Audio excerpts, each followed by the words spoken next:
G'day, welcome to New Game Plus, Crinj here, and we're not quite back in the studio. It might look like it, but it's movie magic, and for the time being, I thought we might actually make some new content. We do have some repeat stuff though. If you are watching New Game Plus during the summer season, we have an interview from that season coming up later on in the show. And this episode, we've got some familiar faces, some familiar voices on. Jason and I are going to be talking about moving out, a kind of like a top-down couch co-op situation, kind of like Overcooked, but not quite. We'll get into the details a little bit later on. And Matt has been playing Xenoblade Chronicles Definitive Edition. It is out on Switch, or maybe it's shortly out. It's fine, Matt probably will say. But that's what's coming up in the show this week, so let's get straight into it. So moving out is a couch co-op situation, and I feel like when you bring up couch co-op games, the game that most people go straight to is an Overcooked. I knew what you were saying before, Overcooked. And I feel like when you look at moving out at a glance, it's like, oh, it's just like Overcooked. Like you just pick up the thing and move the thing and that's it. But it's not really like that. So Mean Cooked was probably the first of that wave of these cooperative games. Now, there's so many clones now. So I get why the temptation is to look at it and go, oh, it's just Overcooked with moving out instead. And obviously, of course, at its core, it's you manipulate simple objects with basic physics. With 4 players, it's couch co-op, it's all these things. But I think the main thing that you don't like, unlike say Overcooked. So Overcooked is you take a thing to a location, you do hold X until it does whatever object you want it to do. You move it, throw it, put it on a plate, serve it. It's super straightforward. Super straightforward, and so you don't have to cook things to a certain point. You just don't overcook them. Like you cook it, the bar will fill up. You move it, blah blah blah. In this, the 3D manipulation requires you to actually put some thought into it. Like you can spot real quickly who's good at moving house and who's not, based on how bad they are at this game. Because people, I need you to pivot, and they'll go the wrong way. It's like no. It's obviously not what I meant. It's a goddamn L-shaped couch. We need to get through the door. You need to pivot like this because that's how it's going to work. And so that basic spatial awareness, that basic physics, some people just don't have it. I've moved enough houses with enough people to know that some people just don't have it. You know what I mean?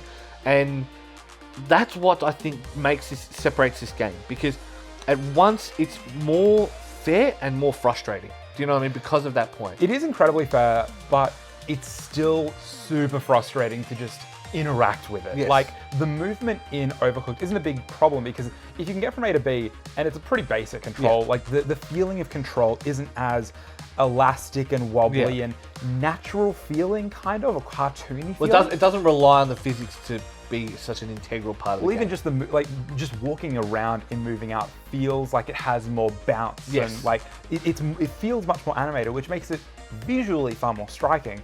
But I think from a control perspective, that can kind of throw you a little bit, because when we were playing it, you were picking up random stuff and you were like, what is...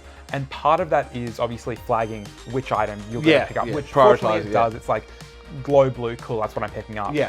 But if you expect to move in a certain way, and because of the way that the acceleration, ramp, whatever, you might face the wrong direction by 2 degrees and then pick up the TV and you're like, ugh. And that is kind of, it is one of the problems with it. But again, with Overcooked, you can be more on-off with it. So it can be X is grab and X is let grab. Whereas with this, because you need it to be, like, some of the tricks you can do require you to basically, like, billiard ball it out. Do you know what I mean? It's like, I'm going to throw this, and there's something in front of it, and they're both going to go out at the same time. Yeah, some of the iconography and the timing around that. So, like, 2 people holding a couch and swinging the thing back and forward. The tutorial might help with that. I haven't played the tutorial. Definitely does, I think you get the hang of it, and as soon as you kind of figure that out, it's like, okay, cool. You time, and you kind of, if you're on the same wavelength as the person you're playing with, you figure out when to throw. If you're not, that might get a bit frustrating. Keep in mind, like, we did play one of the meme levels, which is Jerry Seinfeld's apartment. And like, so that was a meme level, but it was a tough meme level. So you got to, like, obviously it's got the 2 stories that instantly makes it tougher. Lots of big items, you got to put them in first, and so you really do have to have more of that mindset. But so it's like, again, as a testament to Australian indie games, and that is probably the one area where we like really do excel at. We've released some great indie games in the world. It continues that grand vibe of, here's what we wanted to make, here's how it's similar to what you know before, but here's our own elements to it that make it its own thing. I think that's what works for it. Well, I think the last thing we probably should cover is Overcooked works as well 2, 3 to 4 players. Arguably, Yeah. if you've got the right people, it can work quite well as a 4-player game. For a single player game, not super great. Yeah. But with moving out, I feel like 2 people was just the right amount of coordination and chaos. But with 1 and 4, I feel like that takes it totally different Three's direction. tough. Three's the toughest. But 3's not too bad because obviously you just go, all right, so we'll do the catches, you do all the little boxes. You do the single stuff. Yeah. 1 player is easy because what happens is all the things that require 2 people now when they require 1, and you get So the times actually change up if you get more people, but you get more items. So it's that thing of that's what you usually do is you go, cool, we'll handle the big stuff. You guys start pooling the smaller stuff in the thing. We'll put the couches, the beds in. Again, it really does require you to have that mindset of this is the space we have in the truck. We need to make sure that we've got everything. So you can throw stuff on top, so there is like a 3D perspective to how much you do it. Stack. Yeah, so you want to say all the small stuff, you just chuck it on top. And obviously they don't care about damages because they're all insured, so whatever. But yeah, so I think it like having played it 1 player, having played it 4 players, it scales well, and that's one thing Overcooked does. Overcooked 1 player is pointless. Overcooked 2 player is fun. Overcooked 4 player, it hits its peak. Yes. I think Moving Out does a better job of being fun at every different level, but they just change the way the game works. You can add assist mode in multiplayer mode, but it seems cheap. Like, 1 person can throw a 2-person couch. Yeah, but it's a 2-person game. Like, that's half the fun. So I feel like it loses something by doing that. But that's it. If you're like little kids or whatever, then like whatever. And Overcooked really sort of revels in that chaos, but I think Moving Out, you really need to go in with a mindset of coordination, cooperation, getting it done, because those times can be quite savage. And that is, and again, that's probably another one of the big differences is Overcooked, you could just get random orders of a different thing that you've already cooked. So now you got to cook it from scratch. And then you've got this thing sitting on the thing that may not ever get called again. You've got to try and juggle so you have to keep pay attention to the orders. Whereas this, it is the truck needs to be filled with the items in the house. Yep. That is the extent of our thing from there.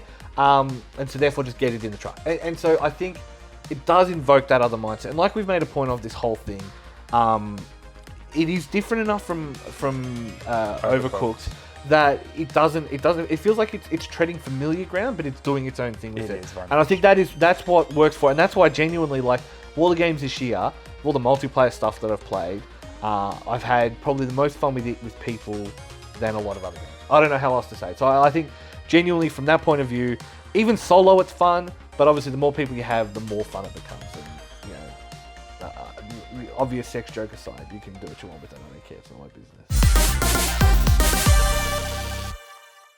Welcome back to the show. I'm hanging out in the RMI TV studio. My name is Jack, and I'm here now with Kevin Powe. Hello, how you going? Good. How you doing? I'm doing pretty good. You are a voice actor. I mean, you're an actor more broadly as well, but you've done voice acting in quite a few games, some of them being Tahira, which was sort of tactical RPG, Battleship Brigade, which is a favorite of mine, and then Orwell a little bit more recently as well. We'll get into that in a minute. Okay. Going a little bit further back, how did you get into acting?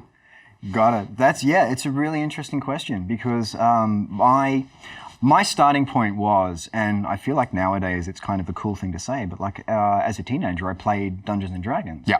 But we were talking before about sort of our age differences, and I grew up during the Satanic Panic, so that was at a point in time where if you were playing Dungeons and Dragons, you were doing something that was unsafe.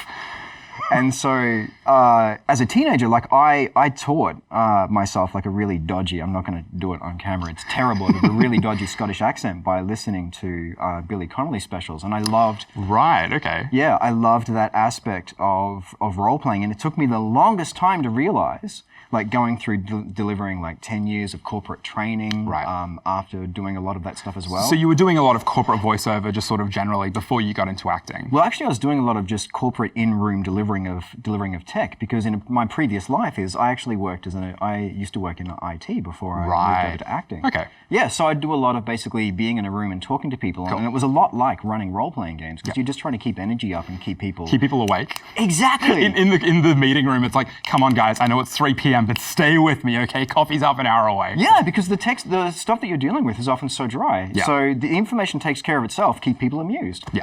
And then I just had one day, I just had a student say, like while I was goofing around, because I'd just run the same course, like back to back 2 weeks running. And so to keep myself amused, I just started goofing around and had a student say, you should be in radio. And I thought, yeah. Okay.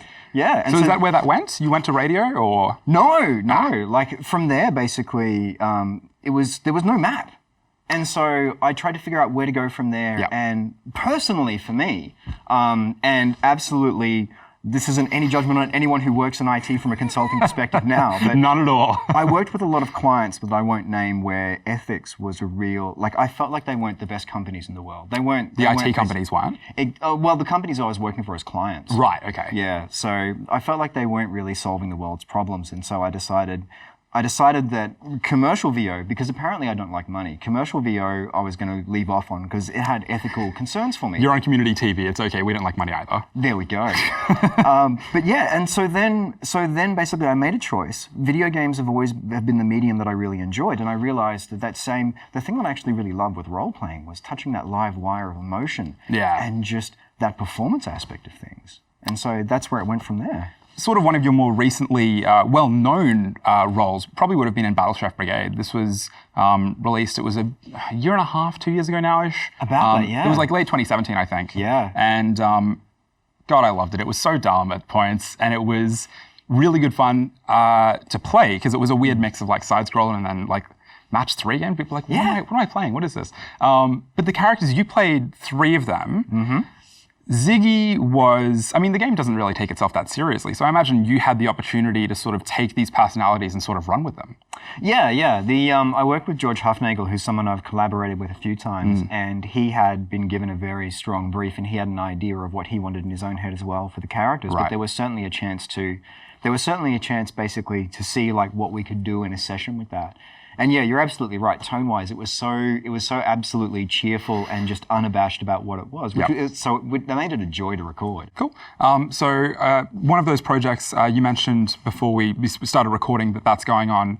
I think you said like a film festival. That's Peacemakers, tour. Yeah. Where can people sort of, if they're curious to see more of your work outside of stuff like Authentic and All Caps, Battleship Brigade, what was that film, and how do you think they might be able to find out more about it? Got it. So probably the best place to find anything about the Peacemakers is look for a trailer on YouTube called The Peacemakers 2019. And if you don't add the 2019, you will find the old George Clooney, Nicole Kidman film from, I think it was like late 90s. Yeah. But yeah, the trailer's there. At the moment, you can't get access to the film itself because basically festivals are very particular about premiere screening rights and that sort of thing. But yeah, other than that, like if people want to find like more of my work, then I would definitely recommend checking out Night Terrace, which is an amazing audio drama where I've done some roles in that. They've got a Kickstarter which is up at the moment. Check that out. Other than that, pick up Battleship Brigade because it's an awesome game. It's really good fun. I love it a lot. Yeah. Awesome. Kevin, thank you so much for coming into the studio. I really appreciate it. Hey, thanks for having me. You're hanging out in the RMIT studio with New Game Plus. We'll be back in a little bit. There haven't been as many games with an intriguing localization success story as that of Xenoblade Chronicles.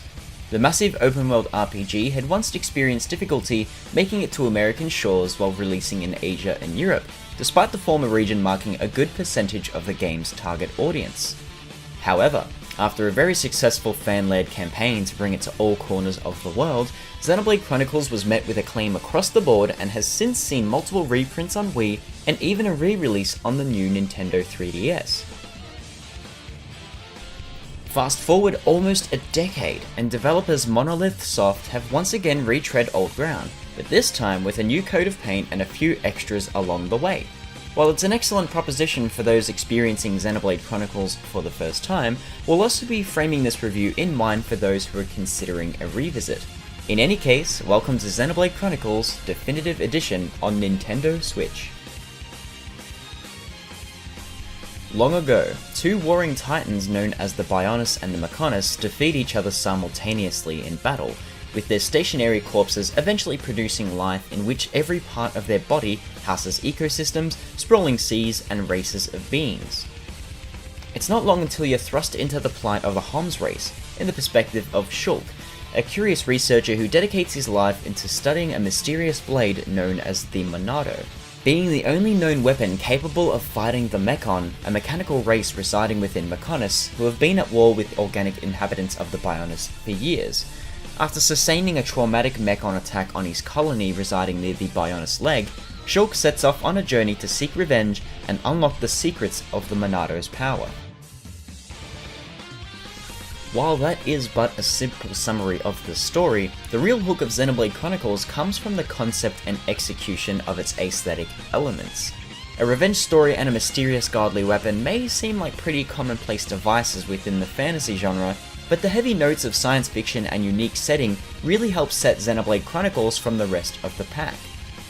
The environments being parts of gigantic titan corpses frozen in place really nails the wide sprawling epic it intends to be, which makes it all the more impressive that this game had once been able to run on a measly Nintendo Wii console. Now with the extra grunt of the Switch, Definitive Edition sports better environmental textures, lighting, and most character models have received a decent boost in polygon count, to the point that most major characters have been reworked completely. As far as resolution goes, it all depends on how you're primarily playing it. Definitive Edition appears to run around 720p while in docked mode, with handheld mode around 540p, and clever use of some filters to help clear the image a bit. For those who have played Xenoblade Chronicles 2, expect performance and appearance to be very similar. While the general draw distance of the massive environments is as impressive as it was in the original game, a lot of the improvements such as grass and fauna have a pretty shallow level of detail, so expect objects in your vicinity to dither in and out quite aggressively if you have your camera zoomed out enough. This is a bit of a disappointment on the technical side of things, considering the Switch is far more powerful than the Wii, and games with similar scope such as The Legend of Zelda Breath of the Wild do a much better job at hiding most of its hardware limitations and imperfections. Still, we can't really bang on about the resolution too much. While the novelty of having a portable Xenoblade Chronicles has already worn off with the 3DS port and the sequel, it still does enough to provide a better image than Xenoblade Chronicles 3D. Much like the game's previous releases, Xenoblade Chronicles isn't usually defined by sheer graphical fidelity, but more so its commitment to scale, the idea of having substantially large environments to explore that rival that of MMORPGs. As long as you don't care too much about resolution over stable performance, you probably won't pay it too much mind anyway. As for sound design, we're a little bit conflicted. Voice acting is fine as the original cast had returned to re-record dialogue, and for the most part it's great on several levels. The main cast can be delightfully goofy during downtime, and in that same breath, land all of the serious scenes when the need arises. However, the audio mixing still feels a little bit off to the point where most music will drown out dialogue during some of the more critical moments in the story. Additionally, some of the re-recorded music feels a bit superfluous, to the point where some of the original recordings of tracks rate better than the arranged ones.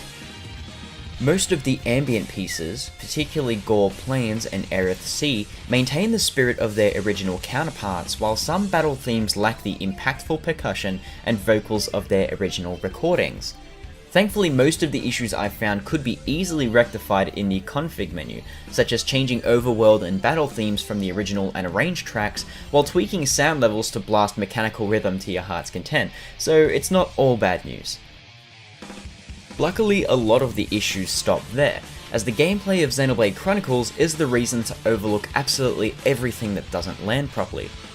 Taking very heavy cues from MMORPGs, Definitive Edition continues the trend of role-based combat, meter, and aggro management. The original game's foundations remain untouched for a good reason, whereas the magic lies in the redesign of the game's UI.